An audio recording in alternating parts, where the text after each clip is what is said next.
السلام علیکم everyone, welcome to city vibes, here I am Usma Mehreen with new video اور with new thoughts. So guys, آج کی جو ہماری ویڈیو بڑی انٹرسٹنگ سی ویڈیو ہے، جس میں ہے آپ صلی اللہ علیہ وآلہ وسلم جب پہلی بار جن سے ملے اور جناتوں والے قصے تو آپ کو پتہ ہی ہے مجھے کتنے مزے انٹرسٹنگ لگتے ہیں. سو اسٹارٹ کرتے ہیں ہم اپنی ویڈیو اور دیکھتے ہیں کیا ہے اس ویڈیو کے اندر. ویڈیو کا نام ہے وین پروفٹ محمد صلی اللہ علیہ وآلہ وسلم میٹ جنس. اچھا، جنس ایک سے نہیں، بہت سارے جنوں سے ملتے ہیں. اوکے، ویسے جنوں کے ریگارڈنگ آپ لوگوں نے مجھے کچھ ویڈیوز دی تھی، بٹ وہ ریئیکشن نہیں دے پائی کیونکہ مجھے وہ لنک مل ہی نہیں رہا تھا. سو پلیز آپ لوگ مجھے لنکس مینشن کرو، please please please links mention کریں. میں اس ویڈیو پہ ضرور ضرور ضرور ریئیکشن دوں گی انشاءاللہ. سو اپنی ویڈیو اسٹارٹ کرتے ہیں، لیٹس واچ. یہ وہ سچا واقعہ ہے کہ جب نبی کریم صلی اللہ علیہ وآلہ وسلم کی ملاقات جنات سے ہوئی. رسول اللہ صلی اللہ علیہ وآلہ وسلم مکہ میں تھے اور ایک رات رسول اللہ غائب ہو گئے، اور یہ بات صحابہ کرام کو بہت زیادہ حیران اور پریشان کر دینے والی تھی. حضرت ابن مسعود رضی اللہ تعالیٰ عنہ فرماتے ہیں کہ ایک رات ہم نے رسول اللہ کو غائب پایا تو ہمیں لگا کہ شاید رسول اللہ کو کسی نے اغوا کر لیا ہے، یا شاید رسول اللہ کو جن اڑا کر لے گئے ہیں. ابن مسعود فرماتے ہیں کہ وہ رات ہماری ایسی گزری کہ جو بری سے بری رات کوئی بھی قوم گزار سکتی ہے، اور ہم نے ویسے ہی بے چینی میں وہ رات گزاری یہاں تک کہ صبح ہو گئی. اور پھر اگلے دن صبح تار کے وقت ہم نے دیکھا کہ ہیرا کی طرف سے رسول اللہ تشریف لا رہے ہیں. ابن مسعود فرماتے ہیں کہ لوگوں نے رسول اللہ سے اپنی فکر اور تشویش کا ذکر کیا جس سے وہ رات کے وقت دوچار تھے. تو نبی کریم صلی اللہ علیہ وآلہ وسلم نے ارشاد فرمایا، جنوں کا ایک قاصد مجھے بلانے آیا تھا تو میں ان کے پاس گیا اور انہیں قرآن پڑھ کر سنایا. یہ بات کرنے کے بعد رسول اللہ اٹھ کر چلے اور جنات کے نشانات، آثار اور ثبوت دکھائے، یہاں تک کہ جنات کے آگ کے نشانات بھی دکھائے. ان جنات نے رسول اللہ سے تحفہ بھی مانگا تھا. وہ جنات جزیرہ کے رہنے والے تھے، اور رسول اللہ صلی اللہ علیہ وآلہ وسلم نے ان جنات سے فرمایا کہ ہر ہڈی جس پر اللہ کا نام لیا جائے گا تمہارے ہاتھوں میں پہنچ کر زیادہ گوشت والی بن جائے گی، اور ہر مینگنی اور گوبر تمہارے جانوروں کا چارہ ہے.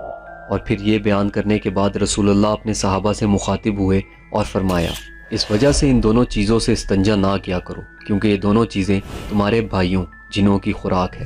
اب بہت سارے اسکالرز کا ماننا یہ ہے کہ رسول اللہ کی یہ ملاقات جنات کے ساتھ اس وقت ہوئی تھی جب رسول اللہ طائف سے واپس آ رہے تھے. جب طائف کے لوگوں نے رسول اللہ کی دعوت کو ٹھکرا دیا اور رسول اللہ کو بہت تکلیف پہنچائی، تو اس وقت رسول اللہ مکہ واپس آتے وقت زمین پر بیٹھ گئے اور نماز پڑھنے لگے.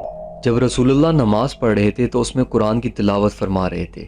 تو اس وقت جنوں کا ایک گروپ وہاں سے گزر رہا تھا، اور جب ان جنات نے قرآن کی تلاوت کو سنا تو وہ وہیں رک گئے.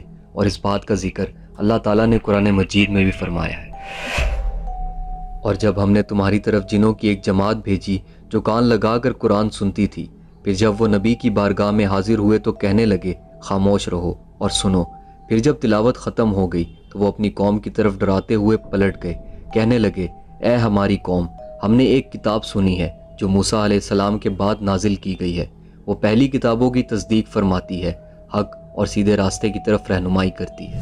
اور اس کے بعد وہ سب جنات رسول اللہ کی خدمت میں حاضر ہوئے، اور رسول اللہ نے ان سب کو قرآن پڑھ کر سنایا، اور وہ سب رسول اللہ پر ایمان لے آئے اور مسلمان ہو گئے. آخر کے اندر اللہ تعالیٰ سے یہ دعا ہے کہ اللہ تعالیٰ مجھے اور آپ کو اور تمام مسلمانوں کو شیاطین اور جنات کے شر سے بچائے. اپنا اور اپنے ایمان کا خیال رکھیے گا. فی امان اللہ. سو گائز، یہ ویڈیو بھی ہماری بہت زیادہ اچھی تھی، اور اس ویڈیو کے اندر ویسے کہتے ہیں کہ زور سے قرآن پاک کی تلاوت نہیں کرنی چاہیے کیونکہ جن بھی آس پاس ہوتے ہیں وہ بھی سن رہے ہوتے ہیں.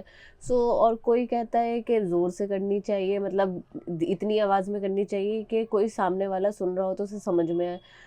اس چیز کے لیے میں کنفیوز ہوں، تو پلیز آپ لوگ کمنٹس میں ضرور بتانا کیا کرنا چاہیے کیا نہیں. باقی ہاں، یہ تو ہے کہ قرآن پاک کی تلاوت آپ کو اچھے سے کرنی چاہیے اور روز کرنی چاہیے، آپ کو پتہ ہونا چاہیے. اور وہ جو لوگ ہوتے ہیں، شاید جو پہلے ہم نے ایک ویڈیو دیکھی تھی اسکیری ڈریمز والی، اس کے اندر پہلی جو سزا تھی وہ تھی جو پتھر مارنے والی تھی، اور وہ اس لیے تھی کیونکہ جنہوں نے قرآن پاک پڑھا ہے اور لیکن وہ بھول گئے ہیں پڑھ کے بھولنا سب سے زیادہ گناہ والی چیز ہے. سو گائز پلیز روز اپنے اپنے گھر میں بھلے ہی 1 پیج پڑھ لو, 2 پیج پڑھ لو, کوئی اتنا ٹائم نہیں لگتا, 2 سیکنڈ, بھلے ہی آپ آرام سے پڑھتے ہو. میں بھی بہت آرام سے پڑھتی ہوں قرآن پاک, میری بھی اسپیڈ اتنی تیز نہیں ہے, نہ میری اسپیڈ فاسٹ ہے قرآن پاک پڑھنے کی, میں آرام سے پڑھتی ہوں, بٹ اس کو سمجھ کے پڑھنا چاہیے. سو گائز ویڈیو بہت اچھی تھی ہماری, آگے ویڈیو سجیسٹ کریں, ویڈیو کو لائک کریں, شیئر کریں اور چینل کو سبسکرائب کریں. اللہ حافظ.